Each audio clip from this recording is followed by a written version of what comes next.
Hey there, it's Mike Cooch with Avery Cooch here. It happens to be Avery's 7th birthday. How you feeling about that, Avery? Good. Good, that's awesome. Okay, I am recording a video here. This is gonna be a little bit of a long one and a little bit different than normal topics maybe for some of the videos that you're used to seeing from me. But this is a response to an email that I sent this week where I talked about the 2 reasons why you are not getting what you want out of your business or out of your life, getting the growth that you want, and that those 2 reasons why generally are that you don't have a big enough reason why driving you, right? Something that you are aspiring to that's big enough and exciting enough to make you run 1,000,000 miles an hour to it, or you have reasons why that you are telling yourself that are your limiting beliefs or excuses or whatever it is that are keeping you where you're currently at. So your reasons why you can't do something, or your reasons why somebody else is better at something, or whatever it is, those limiting beliefs. So we all do this to some extent or another. And I sent an email kind of challenging you a little bit to maybe push yourself on these 2 reasons why to try to get more growth personally and professionally. This is a process I think that we're always in to some degree or another. I'm in it, you're in it. I've been doing a lot of work on this recently, so it's very top of mind for me. And that email got more response than any email that I've sent in a long, long time. I had all kinds of people writing back to me, thanking me for sending it, and asking for some sort of exercises that might help them with this process of clarifying their big reason why and their reasons why not. So I wanted to go ahead and do my best to address that. And Avery is here helping. And she may be here for the whole video, but she may not. I told her this could be a long one. So, so first of all, what I want to do is I want to talk about, just kind of break this down a little bit. So one, when we talk about the reason why, like the reason why you're building your business, or the reason why you're trying to improve yourself personally, or make the most of your life, whatever it is, there's kind of 2 things there, and I want to make sure that we're defining each of them carefully, because this is something I struggled with for a long time, and once I had clarity on this, it really helped me. One is your vision, and the other is your purpose. Okay, so your vision is some destination that you want to get to, in a period of time. 10 years from now, I want to be, X. I want to be this person doing these things, having these things, all that type of stuff, right? Or I want my company to be this company, to have achieved these things, to have this reputation, to be #1 in its market, to be, the top competitor, to be doing 100 million in revenue, whatever it is. So that's a vision. That's a something off in the distance that you are aspiring to get to. And then there's your purpose.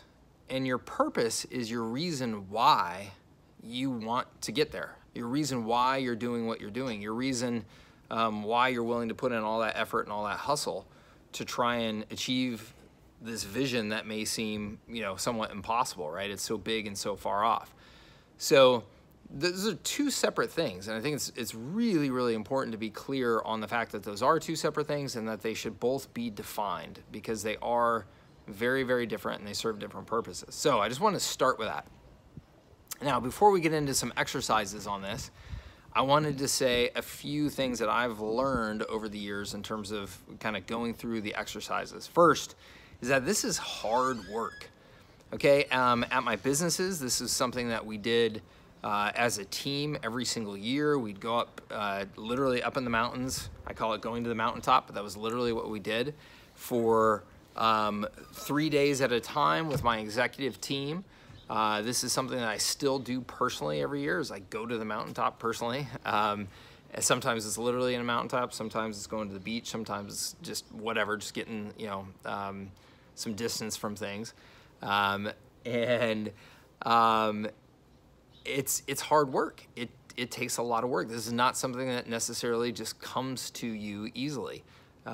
Maybe for some of you it does, but I think for a lot of people it's something that they have to put time and effort into. And so I just want to set that expectation. This is not something that you're necessarily going to sit down and go, oh, Now I know my vision, now I know my purpose. Thanks, Mike. Great video, off to the races. Second, it's very personal. There's no right or wrong to this, okay? So nobody can tell you that, oh, you've got a great vision or you don't, or, you know, it's the right one or the wrong one.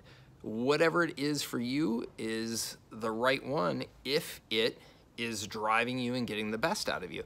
If it's not driving you and getting the best out of you, then I would say it's not the right one for you. It's not that it's not necessarily a good vision or a bad vision. I'm just saying that if the whole point of having your vision and purpose clarified is to get you to achieve what you want to achieve, if it's not doing that, then it still needs work, right? Ultimately, rule number 3 here, hi baby, is that this is your decision to make. You feel free to come out here anytime you want, okay? Ultimately is that this is your decision to make, okay? So it kind of goes along with the fact that it's very personal. This is not anything that any coach can make this decision for you. I can't make this decision for you. Your spouse can't, your parents can't, your other members of your company can't. This is up to you to make this decision for you in your life, and if you are the leader of your business, for your business. And then the last one I want to share is that it will likely evolve over time, okay? I feel very fortunate in that I have been keeping these personal development journals, just Word documents on my computer, where for the last, it's coming up on 20 years now, I have been documenting, trying to figure out exactly what this video is all about, like documenting, hey, where am I at in my life right now? What are my goals? What's my vision? What's my purpose? Why? What are my values? What are the things that are causing me challenges? What are the things that inspire me? What are the things that don't? What's changed in the last year? You know, I have been keeping that in documents and keeping that in versions of documents for years. I'm now on version 9.1 in that process. And I feel very fortunate, like I said, because I can go back and look at how it's evolved. And it does evolve. It does not evolve, for me, like really dramatically. It doesn't. It's more subtle. And I think that that's probably right. Like, I don't think your major vision and purpose should change that much and that often, because this should be something that's pretty core to who you are and what you're all about. But, you know, you have kids, these things probably change, right? You get married, you get divorced, these things probably change, right? You have a death in the family, something like that. You know, you have a major health crisis, these things can change. You can have a new perspective on life because of any of those things. You sell a business, you buy a business, you know, whatever, you start a new business, these things can change. Air conditioner just flipped on back there. Hopefully that's not too loud. Okay, so all that being said, let me share with you on the vision front, let me share with you some thoughts and some exercises, okay? So again, a vision, what we're trying to do is we're trying to answer or describe, you know, X years from now. And I believe that for a vision, it should be like, you know, 10 years from now, like 10 years from now, 15 years from now. It's something pretty long term, because this is something that should drive you for a long time.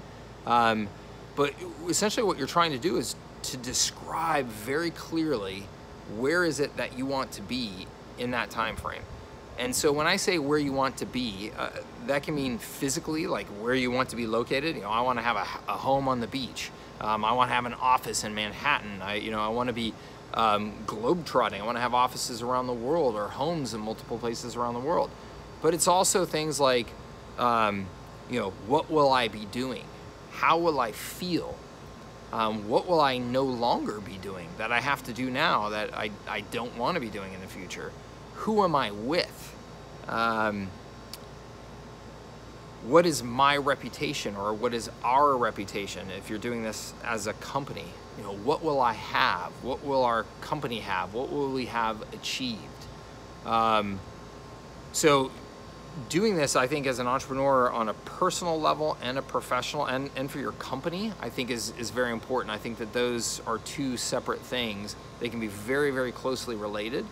But the reality is your company is not you, right? I've learned that. You may sell your company and move on and do something else. I think it's important that you have a personal vision that's bigger than any particular business you're in. But if you are building a business and you're gonna have employees and investors maybe and all that type of stuff, you should have a vision for that business as well. But it's really just a matter of answering those questions in as much detail as you can. And I'll share with you a couple of resources that have really helped me.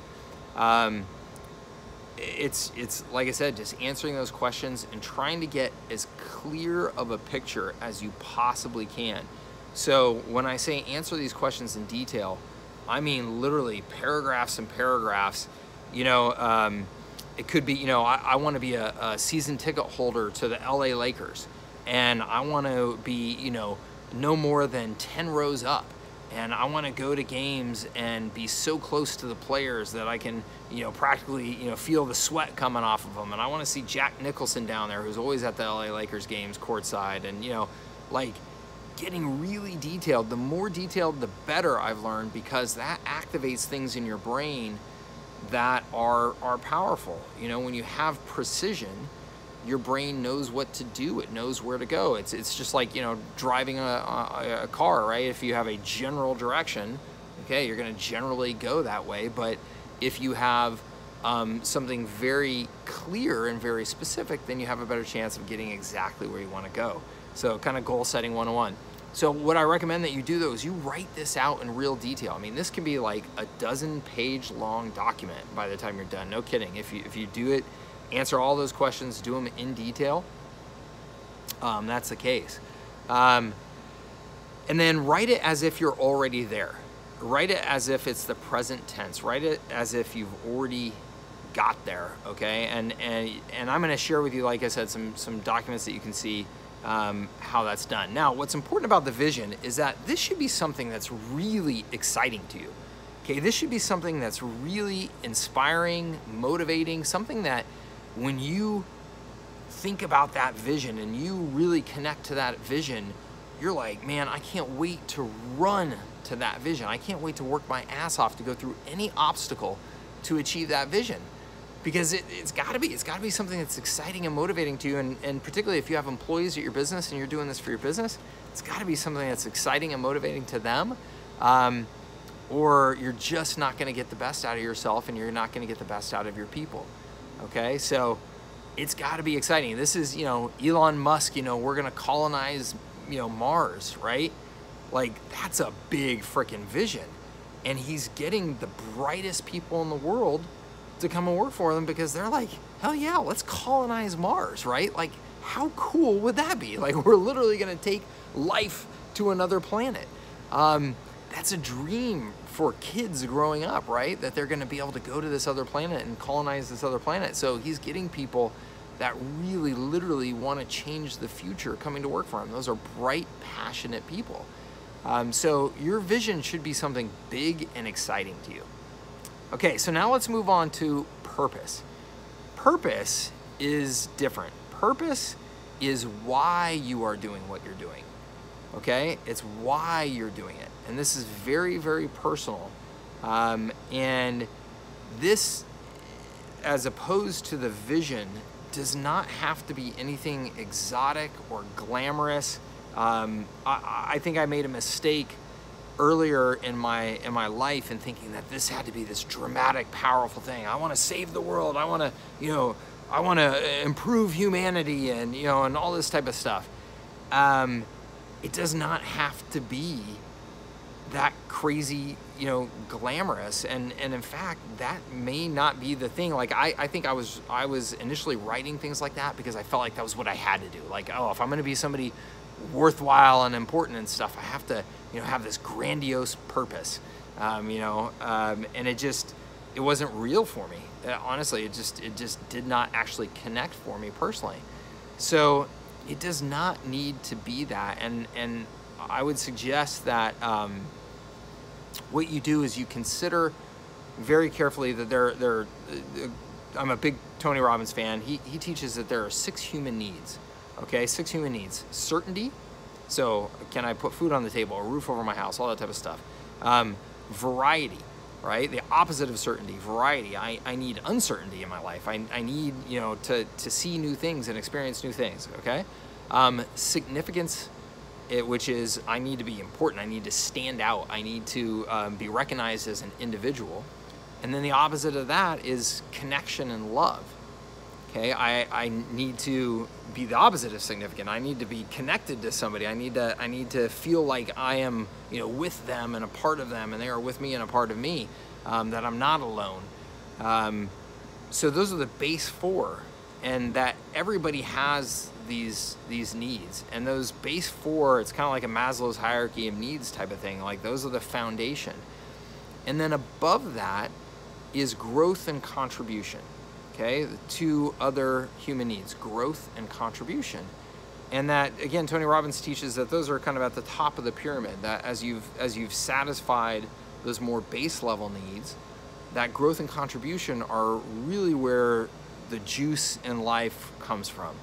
That, if you're really living your highest potential life, that comes from growth. Knowing that you are some way improving, developing, things like that, and then contribution, that you are contributing to others, contributing to the world, contributing, maybe that's just your family, to your friends, to your local community, to the school that you're a part of, whatever it is. It doesn't have to be, to all of humanity and stuff like that, right? So figuring that out, again, super, super, super personal.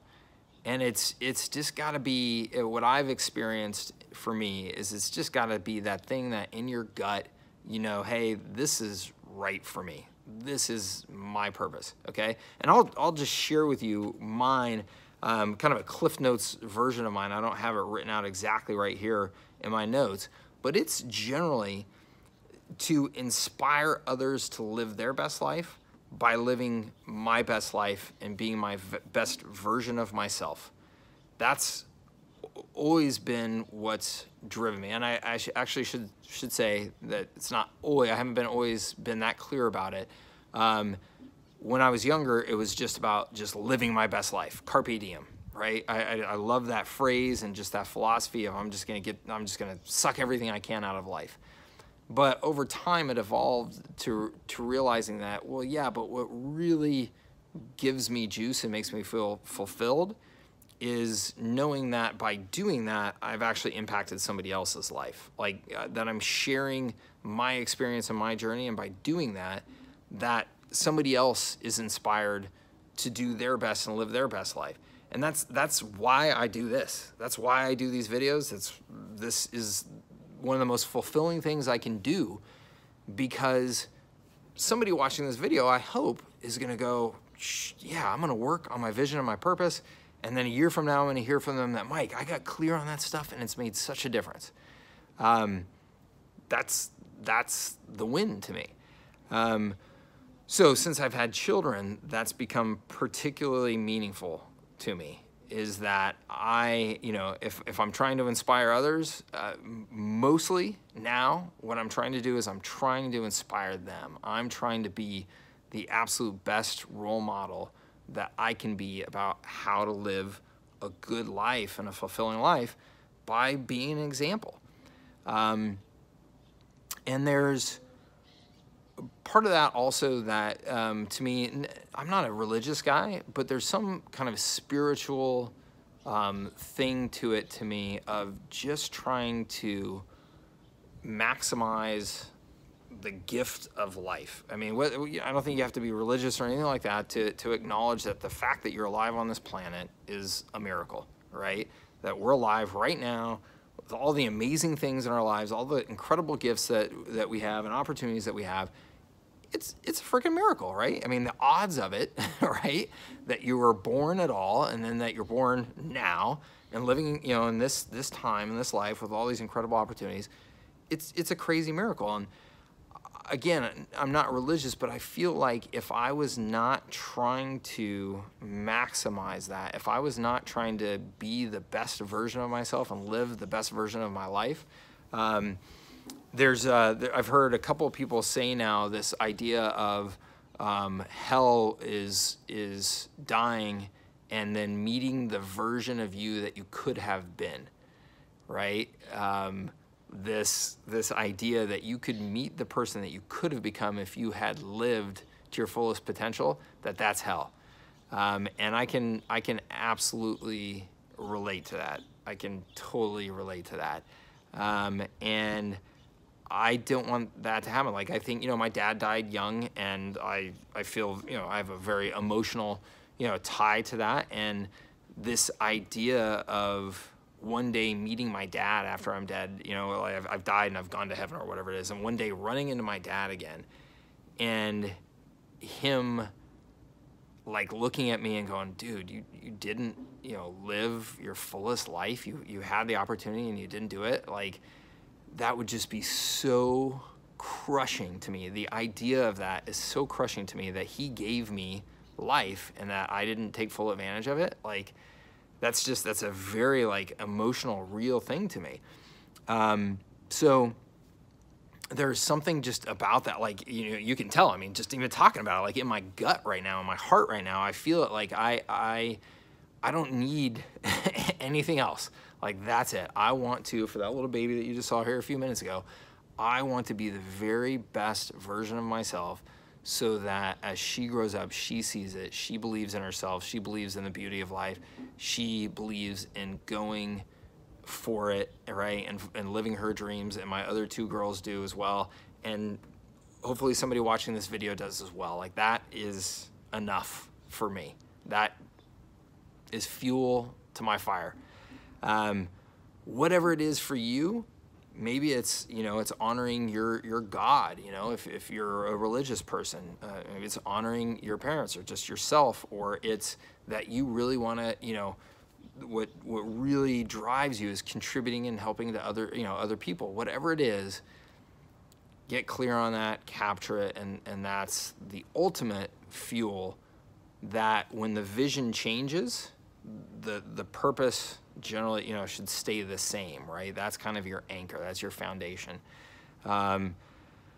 So working through that, you know, figuring out what that is, to me, again, it's just an exercise of just thinking, journaling, writing stuff down, and then just at some point or another, it should just feel solid to you.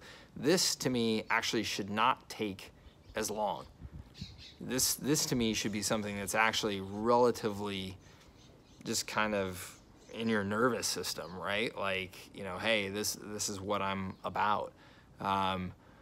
It doesn't need to be anything grandiose. It should just be what feels really right to you. Okay, so that's purpose. I told you this would be a long video. What are we, 22 minutes into it? All right, let's talk about destroying limiting beliefs.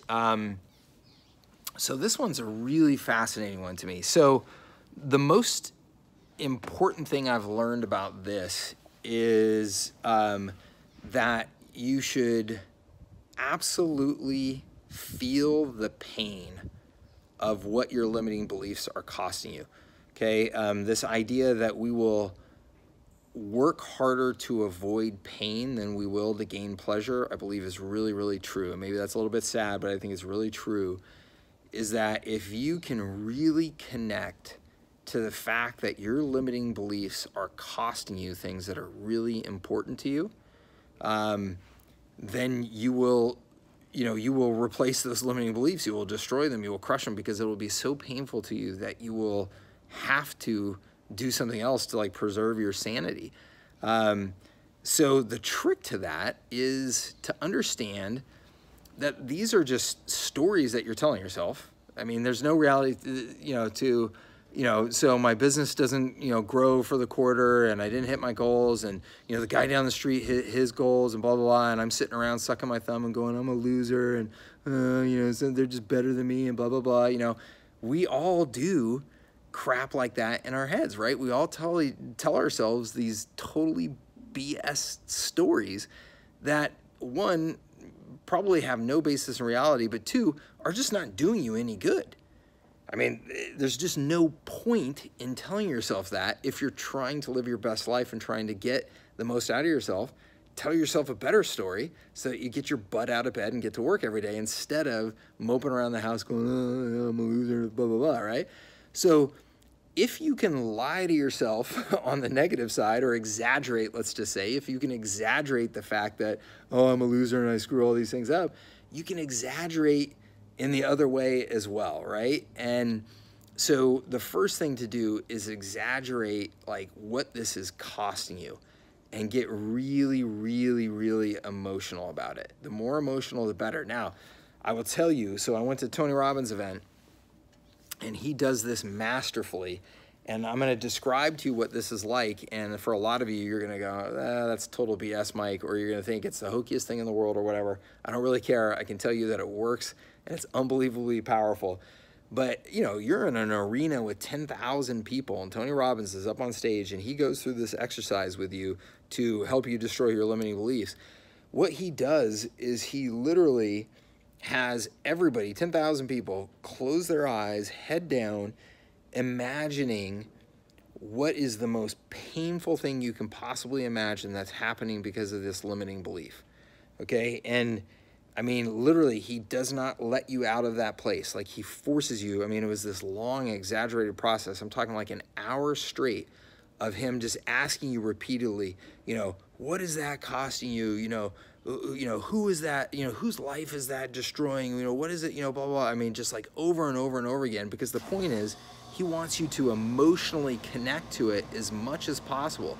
So for me, this exercise, because, you know, my purpose, again, is, you know, going back to my kids, trying to be a role model for them and live my best life for them, is I literally imagined that if I were to continue to hang on to my limiting beliefs, that my kids would live these awful lives, and that they would, you know, end up, you know, in these, I can't even say it out loud because it's so emotional for me. Like, they would end up in these awful situations, and because they never had a strong father, because they never had a strong role model that they could look at.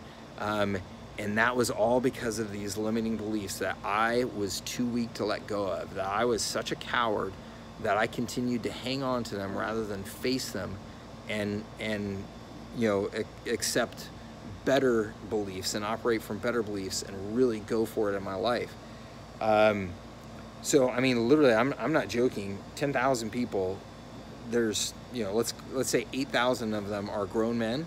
I'm talking about 8,000 grown men crying like, I mean, you know, Tony Robbins would make you like make the sound that you would make if you saw that, you know. So I would, you know, I was thinking about, okay, what sound would I make if I saw my children, you know, living like that because of me, like directly because of me and my beliefs that I wouldn't let go of.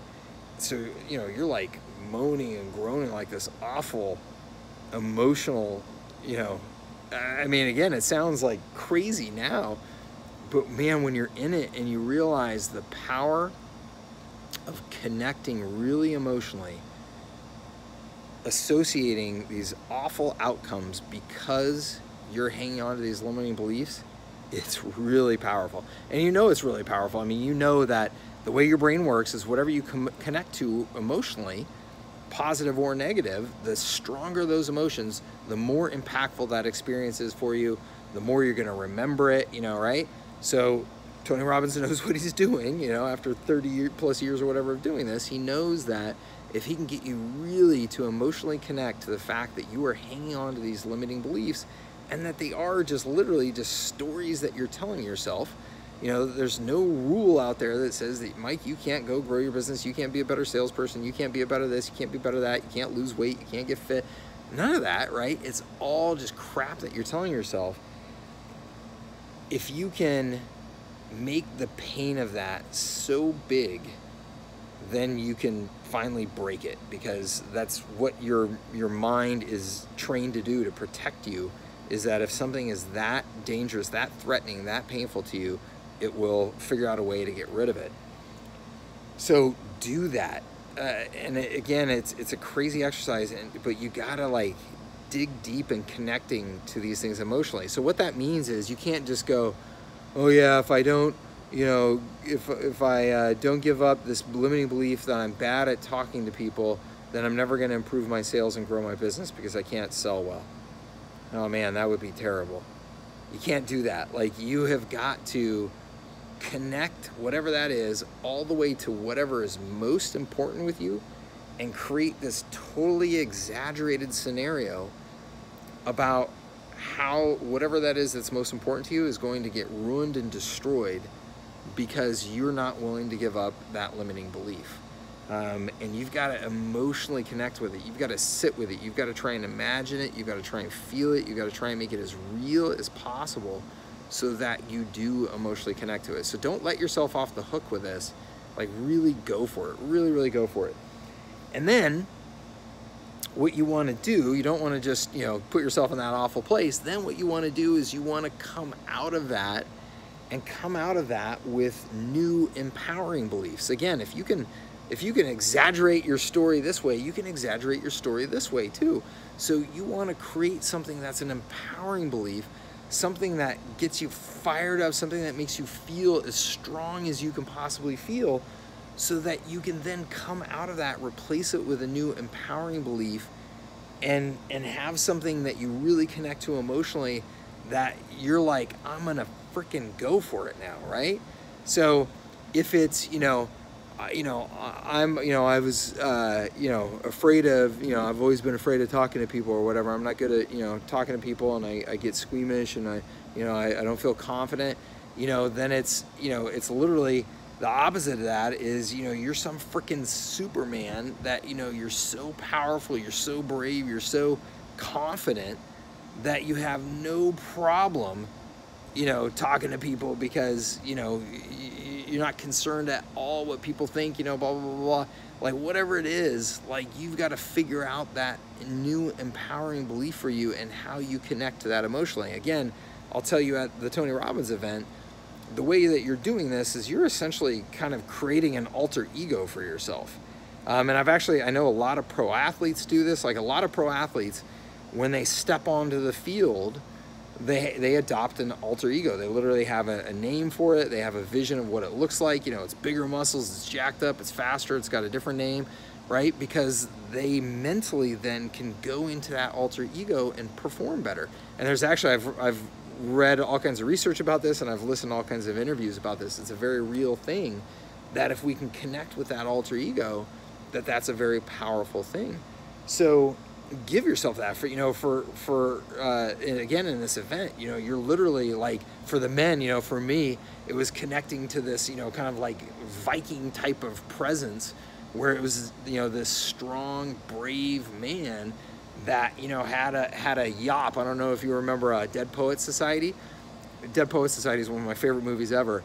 And they talk about sounding your mighty yop over the rooftops of the world. And your yop was your yell, your this like yell from your soul, this yop, So for me, that's what it was. And so you're literally in this event with 10,000 people, like, ah, like screaming off the top of your lungs and going for it.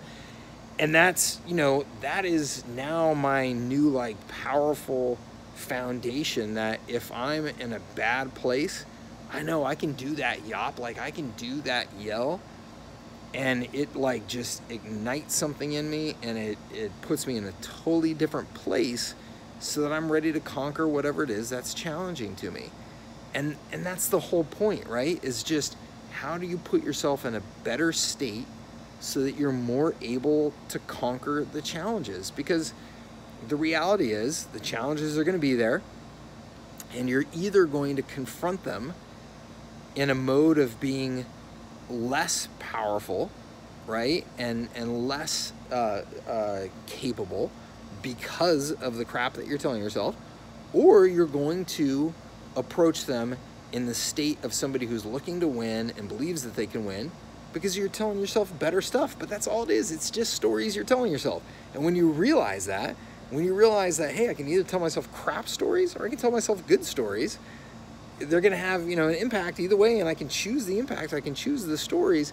When you realize it's just a tool to use, then you can realize that you don't have to continue using the negative stories. Now, this is not something that anybody's perfect at. Of course, we all have our little voices inside of our head, our little track inside of our head, when we run into some problem that, we start to get down, or we start to tell ourselves some crap or whatever. So the idea behind this is the idea of conditioning, right? This is not something that you just fix once and then you're all done. It's the idea that you've got to have a routine that you use, you know, your Viking yell, whatever the heck it is, so that as soon as possible, when you recognize that you're going into that negative place, that you can reverse it as aggressively as possible by going into the more positive place, by using that very emotional, physical, tool and technique to make sure that you are putting yourself into the best possible place as quickly as you possibly can. Okay, but realize everybody still has limiting beliefs. Everybody still suffers from the stupid voices inside their head. It's just part of being a human being. It's part of your brain trying to protect you. And when you realize that, and again, you realize it's just a tool that you can use to tell yourself better stories to get the best out of yourself. So that's destroying those limiting beliefs and putting yourself in a position to more powerfully pursue your purpose and your vision every day. Man, I love that event. I can't stress enough, if you ever get the opportunity to go to one of Tony Robbins' events, you should do it. You should do it now, because the guy's getting older and he's had health issues and all that type of stuff. You should do it as soon as possible. It's such a powerful experience. If you're into personal development and you're curious about any of these things, this is just my little Cliff Notes version of it, you know, and I hope that it helps you. I hope that it serves you. I hope that by going through these exercises, you can, again, use your brain, use the stories that your brain can tell you, use the voice inside of your head, use the ability of your brain to imagine better things often in the future. Those are all human things that we have that nobody else has, right? No, you know, animals don't have any of this. Animals don't have this ability to step outside of ourselves and look at ourselves and look at themselves and think of the future and a vision for their future. That's what makes us human. That's what makes our brain so powerful. But if you can realize that it's a tool and you can use the tool how you want to in a more powerful way, instead of the way that may be limiting you and limiting your business, it's a really fun place to be, and it's a really cool place to be. So one other resource I'd share with you real quick just on that, that I got a lot out of is, I don't know how you say his name. It's Eckhart Tolle or Eckhart Tolle or whatever, author. He wrote the book, I think it's called The Power of Now, I think is the one that I read that was really impactful for me. Just thin little paperback books. It was all about acknowledging and realizing that those voices inside your head are not actually you. And this is getting a little deep and a little philosophical here, but it's just that it's, you know, your ego or whatever part of your brain working to try and solve a problem for you, but it's not you. And the reason that you know that is because you can step outside of it and you can observe it. So you are the thing that is doing the observing, right? And when you get skilled at, more practiced at doing the observing, it becomes much, much easier to do these exercises that we just talked about. Because instead of letting that limiting belief, that voice inside your head, like just kind of run like crazy and really get your emotions all swirled around, you can step outside of it and you can look at it and you go, oh, there's my brain again doing what it does. Well, why is my brain doing that? Well, my brain sees this as a threat, and so what it's doing is it's trying to protect me by creating this story to try to get me away from that threat so that I no longer put myself in that position, or, you know, whatever the heck it is. And when you're able to look at it objectively like that, it makes it a lot easier to address this stuff. So I'd recommend that book, get a copy of it, and very quick read. You can read it in a couple hours or on a flight or whatever the heck it is, and I think it'll help as well. So I hope this was helpful for you. I'm going to share some resources with you, and I would love to hear from you, hear your feedback. Please let me know if there's anything that I can do to help in any way. All right, back to birthday party here for little Avery. Take care.